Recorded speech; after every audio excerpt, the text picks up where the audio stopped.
how to enable or disable Speak Keyboard Input Aloud shortcut on the Samsung Galaxy S24 series. First, tap on the home button to go back to the home screen. Then swipe down at the top and then tap on the settings icon. Next, we scroll down and then tap on General Management. Then tap on Samsung Keyboard Settings. Now scroll down and tap on Swipe, Touch, and Feedback. Next, in here, tap on Speak Keyboard Input Aloud. And at the top here, tap on Speak Keyboard Input Aloud shortcut.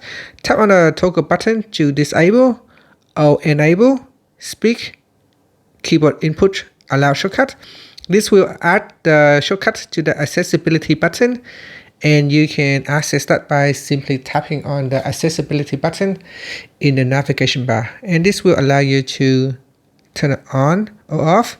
If you have more than one items in the accessibility shortcut, it will open up the menu instead, and from the menu you can tap on the toggle button to turn on or turn off the Speak Keyboard Input Aloud shortcut.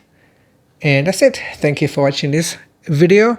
Please like and subscribe to my channel for more videos.